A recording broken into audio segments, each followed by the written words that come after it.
Voilà donc les exemples que l'on peut donner.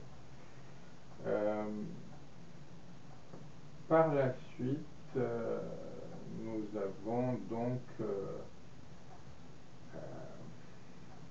l'apparition d'une certaine unicité de Dieu. Hein, ce Dieu, ce Père qui a envoyé son représentant, le phallus, les tables de la loi, le Coran, éventuellement son fils dans le christianisme.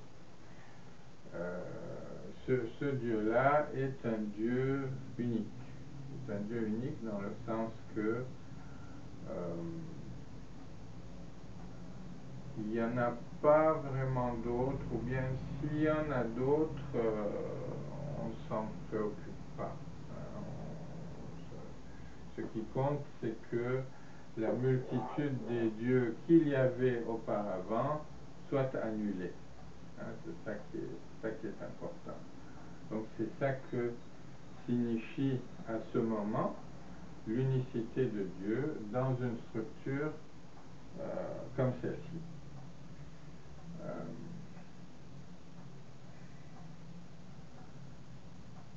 En revanche, cette structure, on peut dire que c'est une structure qui a une certaine instabilité. Ce n'est pas une structure qui a une sorte de grande pérennité.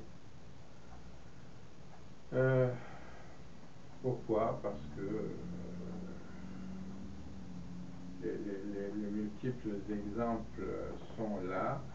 Il y a toujours un des anciens animaux totémiques qui a été éliminé par l'animal central. Un des animaux totémiques vient prendre le pouvoir central en se cachant derrière l'animal totémique unifiant. Donc nous avons comme une sorte d'usurpation du pouvoir par un des animaux totémiques anciens qui vient se camoufler derrière le phallus. Bon, des exemples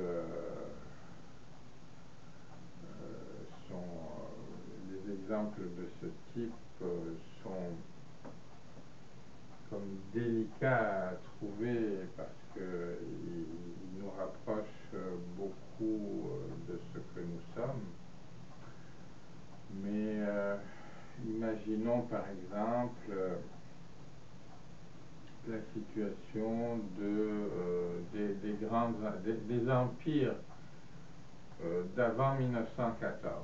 Ces empires, nous avons à un bout de l'empire un empereur qui représente un certain nombre de peuples. Cet empereur n'a absolument aucun rapport de consubstantialité avec les peuples qu'il représente. L'empereur l'empereur Habsbourg n'a pas de rapport avec les Hongrois, par exemple, même s'il est l'empereur des Autrichiens aussi bien que des Hongrois. L'empereur ottoman n'a pas de rapport avec les Égyptiens ou les Nord-Africains ou les Libanais. D'ailleurs, il n'est même pas arabe, il est turc. Donc, alors il y a, grâce à cet empereur qui supplante tout le monde, il y a eu une unification d'un certain nombre de peuples qui se mélangent un petit peu au hasard et qui peuvent migrer partout dans les coins de l'Empire sans nécessairement que ça pose de problème. Jusqu'au moment où cet empereur tombe et qu'il est supplanté par un des peuples de son empire. Pour telle partie de l'empire, un autre peuple de son empire pour telle autre partie de son empire. Et là, nous avons la naissance des divers nationalismes. Et chaque nationalisme est, au fond, un peuple de l'empire qui prend le pouvoir à la place de l'empereur et qui se donne une légitimité qui, jusqu'à présent, était seulement représentée par l'empereur.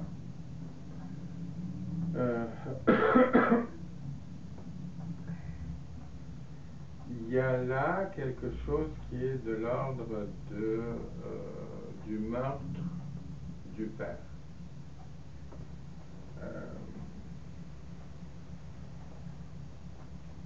Un peu comme Édipe qui arrive pas loin de Thèbes, qui rencontre quelqu'un qui lui barre le chemin, il se fâche, il le tue. Et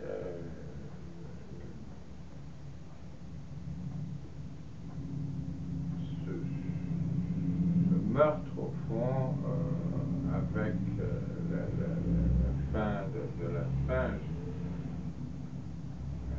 lui ouvre les portes de Thèbes. Hein. Donc, nous avons ici un meurtre du père qui vient ouvrir les portes de la ville. Alors nous avions ici donc l'unicité de Dieu,